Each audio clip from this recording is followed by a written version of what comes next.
A good listener is someone who does not judge, someone who does not shame. You know what I mean? Like, who doesn't project their own beliefs onto a person when you hear something that they wouldn't necessarily do, because it's not about you. You know what I mean? Like, as far as listening goes, it's not about you.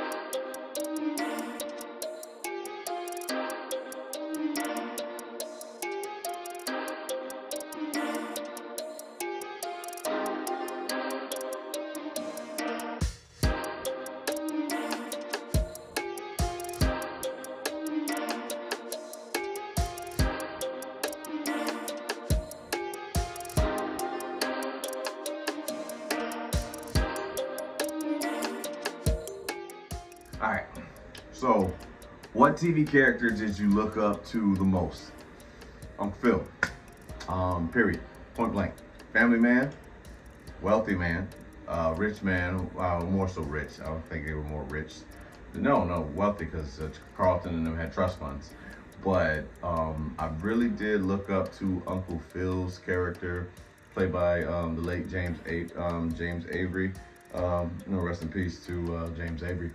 But the way that he carried the character, of course, starting off doesn't really give the care too much for Will's character. You know what I'm saying, as far as like how he carried himself. But eventually they would grow to have like this father-son bond, more so than uncle-nephew. And I just always admired the man that he was for his family. You know what I'm saying? Still could be romantic at times, with him and Viv. He would do things with Carlton. You know what I'm saying? He wanted to do things with his son. They would talk politics. They would go camping. They would do, what I'm saying? Like, do different things. They blended on a lot of different stuff. You know what I mean? Even a little banter back and forth with Jeffrey. You know what I mean? And just seeing the love that he had, and the way he protected his family when it came down to it. As much as Will got on his fucking nerves, he would be there for Will at the drop of a dime. You know what I'm saying? Being able to give Hillary, $300 when she would ask for it, or what I'm saying, like trying to do things for little Ashley. When Ashley was younger on the show and as she grew up. You know what I'm saying? Still being that protective shield for his family, trying to protect his daughters from just about anything. But he was somebody that I looked up to for plenty of reasons, like wanting to have that type of bond with your father. You know what I'm saying? That father-son type thing where you engage with them. You know what I'm saying? And to see the how far he would go to bat for his family. I just always admired that. It made me want to be that for my family, to be protective, to be, at the drop of a dime, be there, you know what I'm saying, with whatever they needed. That's what I wanted, you know what I'm saying, like, for my life. Life doesn't always go the way you envision it. I had to learn that the challenging way, of thinking that life goes as you want it to, not as it is. And but Uncle Phil, he was a staple in the black community for many reasons. You know what I'm saying? Like the stuff that like the gems that he would drop, just even on a TV show, as far as like about being a father, being responsible, standing up for justice in a lot of ways. Still, like I said, still dropping comedy sometimes. Got some of the funniest, lines, I think. And in the TV show, Fresh Prince of Bel-Air was very well written. One of my favorite shows that has like that banter and at the same time can make you feel something. To look back at certain episodes, like if you look at the first episode, it can appear that Uncle Phil seems kind of like uptight or whatnot. You know what I'm saying? But by like the end, the last episode, he's trying to make sure that Will's character is straight before they move to New York. Whole family, they all move into New York. You know what I mean? Hillary gets a show up in New York. Ashley's modeling gig is New York, and you know what I'm saying? They just move into like New York, and Will's gonna be left in LA trying to go to school, but he is letting his pride get in the way and not allowing and not telling the truth about he doesn't have a place, to stay yet. So like a good father, an effective father rather. I want to get away from saying good and bad and stuff like that. It's all perspective. But an effective father makes sure that his son was taken care of before he left to go and do other goals, man. And I just did ultimate amount of respect for fathers like, Uncle Phil, and of course, honorable mention, Carl Winslow. The way that he was constantly lecturing his kids, and being there for his kids and their time of need, especially on serious issues that they would encounter throughout their, teenage years and stuff like that. So, I just, black fathers, man, you can't go wrong with those type of examples for black fathers, as well as Cliff Huxtable. You know what I'm saying? The one thing all three of them like had in common that I kind of envisioned having as a father or wanting to become as a father was the comedy aspect and just being there, that protection that you can give to your family to let them know they're safe, and to have that frame. Obviously for TV, they got to be funny and stuff all the time. It's goofy, and that's what entertainment is. But like for me, what I'm learning as a man is to maintain said frame when you are with your family. In the event that anything comes up, you're prepared to take action. And it took me some time, but I kind of figured it out for myself, and I'm grateful for it. I'm grateful for those tools. I'm grateful for working to become a better man. I'm grateful for lessons I'm learning along the way of trying to be a better dad, a better, person, better worker, better entrepreneur, better just everything. You know what I'm saying? Like I said, I love myself where I am. It took me a while to get there, but I love myself the way that I am. But as far as like, goals wanting to improve, I'm dead on that. You know what I'm saying? That is laser focus of trying to just become better with each day that passes, learn how to be a better communicator. You know what I'm saying? Forgiving myself for what I didn't know, and apologizing to people for how I conducted myself around them being unhealed. You know what I mean? Like I didn't know what I was doing. Essentially, is what I didn't know what I was doing. So now looking back at things, I can be like, oh man, that was kind of fucked up. The way you handled that situation could have been handled differently, and it could have. So, but TV dads, man. Uncle Phil, it doesn't get any better to me than Uncle Phil. You felt safe when he was around. You felt safe watching it. He looked out, you know what I'm saying?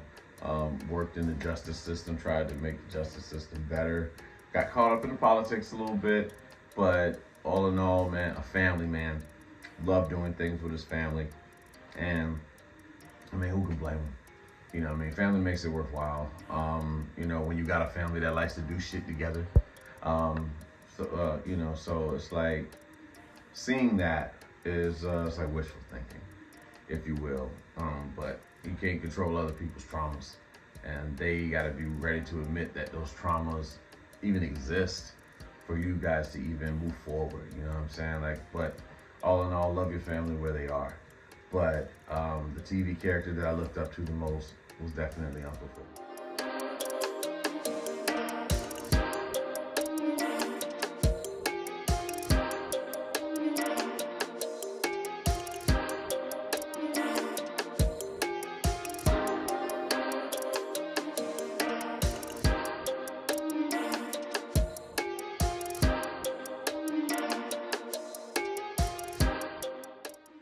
A good listener is someone that is able to listen to somebody without having what they're going to say in mind.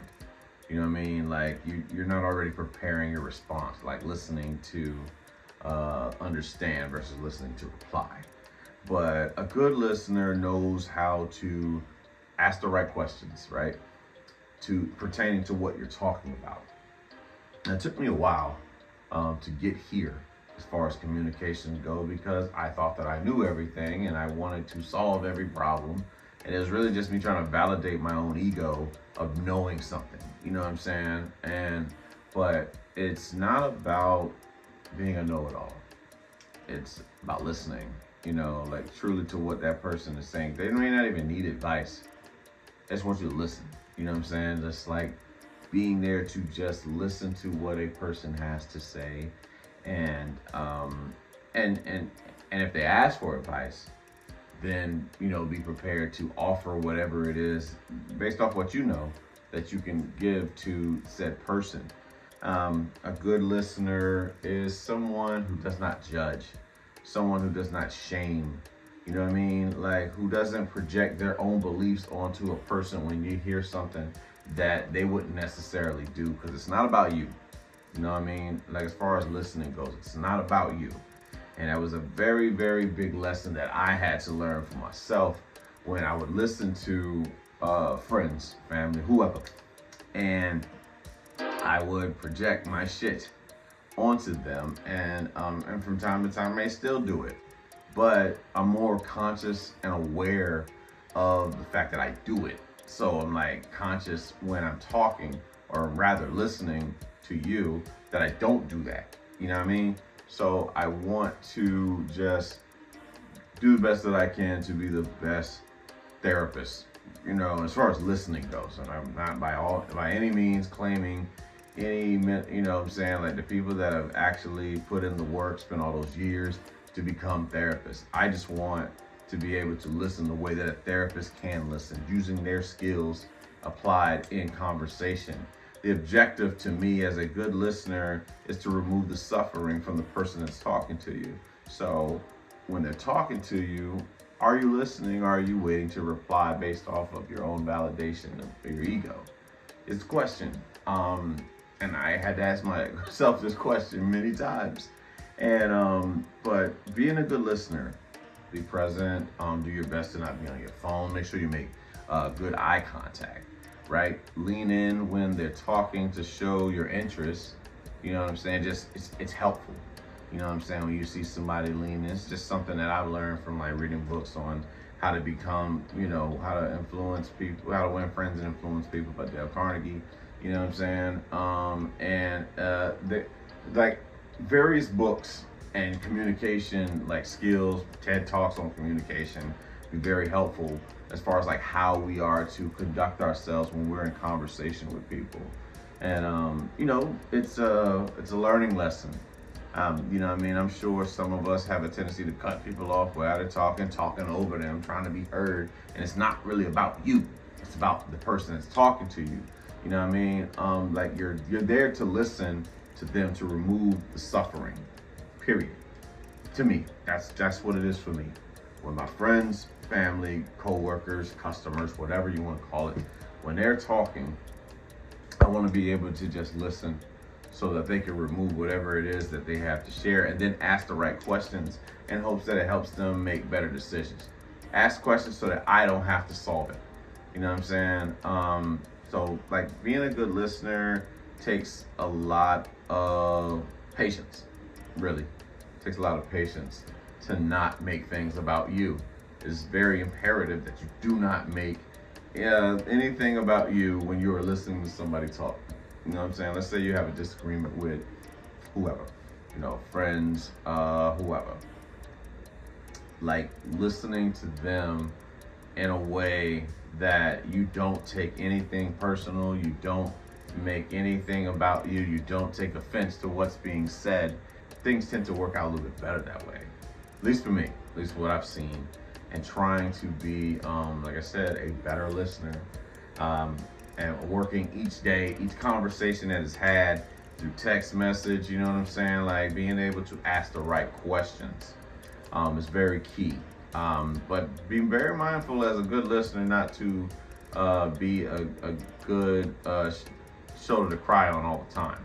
Or, you know what I'm saying? Or used like a tampon, you know what I'm saying, by people. It's like you want to be able to be there for yourself as well. It's very, very imperative to do that too, to protect yourself so that you're not constantly being dragged into something that has nothing to do like with you. But certain things for your friends, you know what I'm saying? Like if you got the friend that comes to you complaining about the same girl, same guy that they've been talking to, and they don't really want advice, they just want to be seen, you know what I'm saying? They just want attention.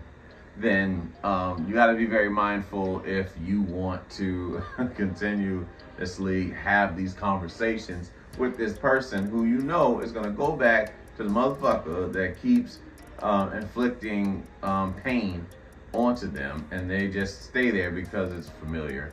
It's safe. You know what I'm saying? Toxicity is safe for a lot of us, so we stay in a lot of shit that, you know what I'm saying, that may not necessarily be good for us, but it's just so familiar to us. We know what's there. We know how to deal with the fuck shit. It's the unfuck shit that's foreign to us.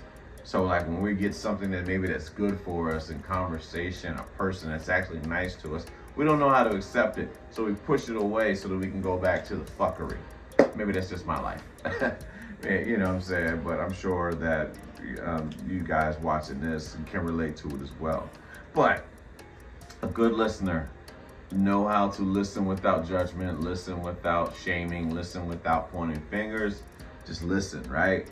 Give advice when asked, when prompt, you know what I'm saying, to give said advice to somebody. For the most part, it's just listening, and allowing that person to get whatever off their chest so that they can feel seen, they can feel heard, they can feel loved. And because, again, that's all we ever wanted, to feel heard and loved, to be seen, all of that, you know what I'm saying, valued. So just listen. That's the best way to do it. Ain't no other way to put it. Just listen.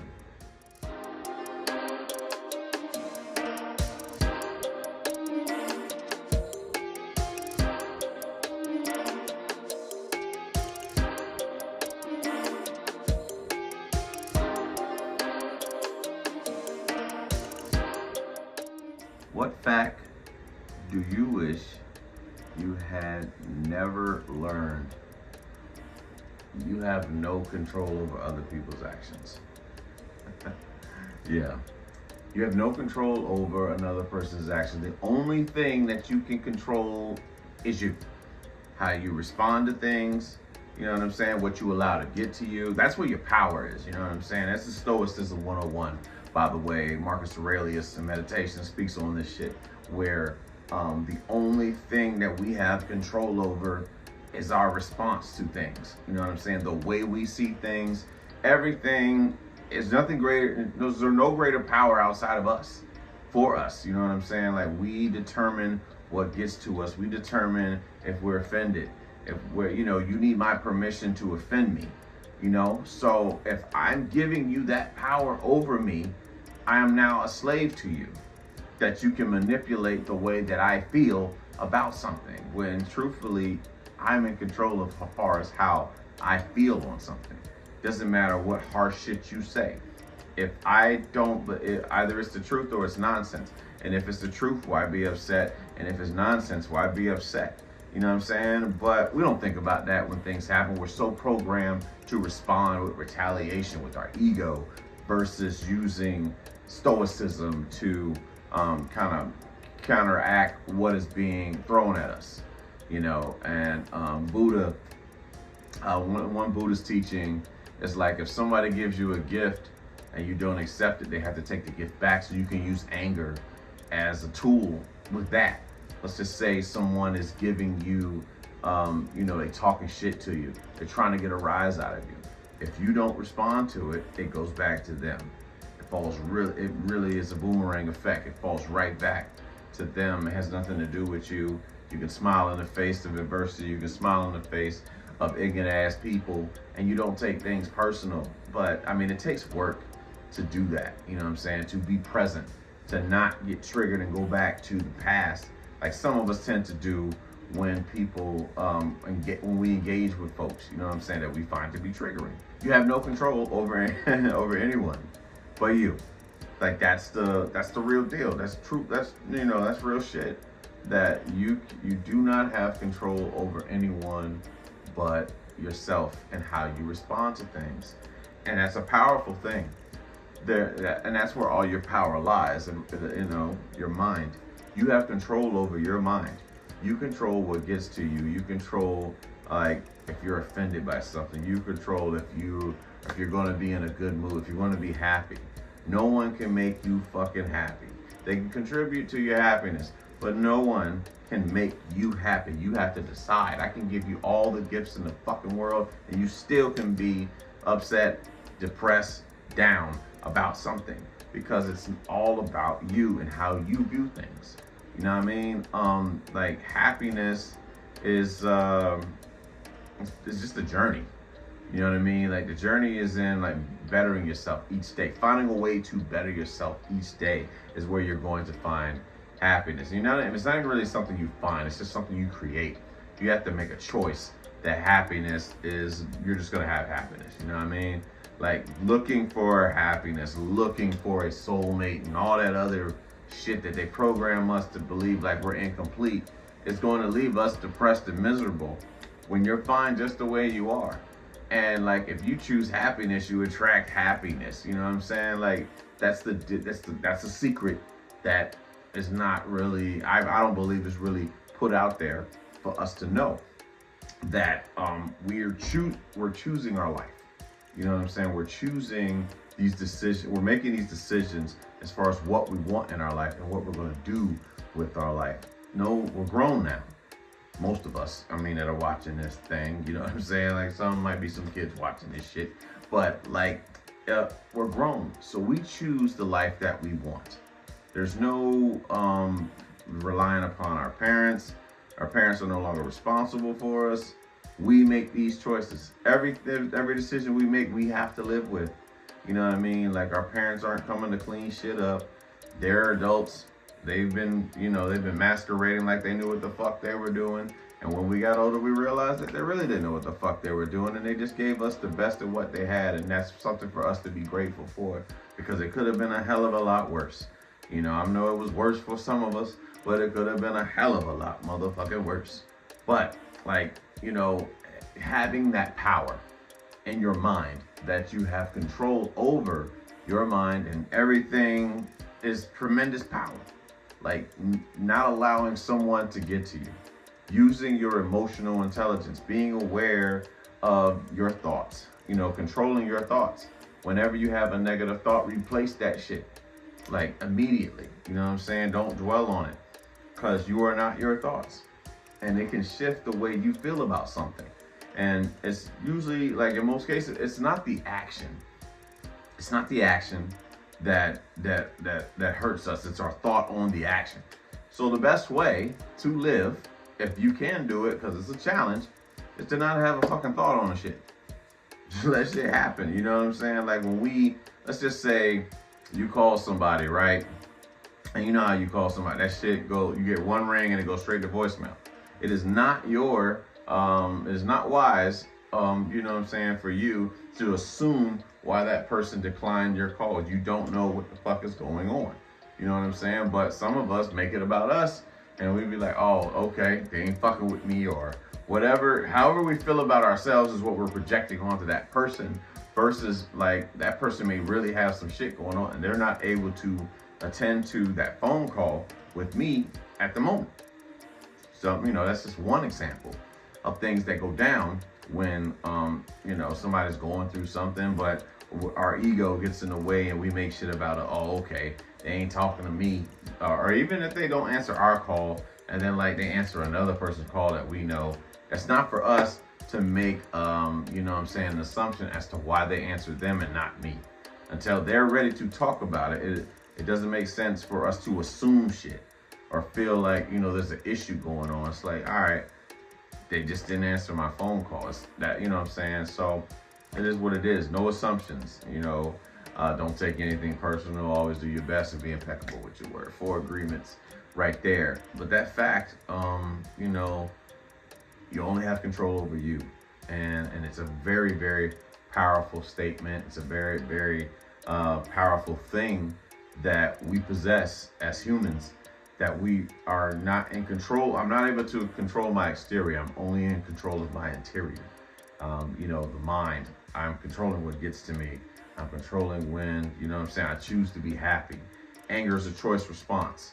So when you say something to me and you're trying to garner a fucking, an angry reaction, I can do a few things. I can lean into what you're trying to do, and we can get busy, or I can turn my ego off and just realize what you're doing and not take it personal. You know what I'm saying? Like there's so many ways that you can respond to stuff. But I say choose happiness, you know what I mean? Because calm minds make better decisions than chaotic minds. Calm minds make better decisions than chaotic minds. Calm minds make better decisions than chaotic minds. So it's best to remain calm as much as possible.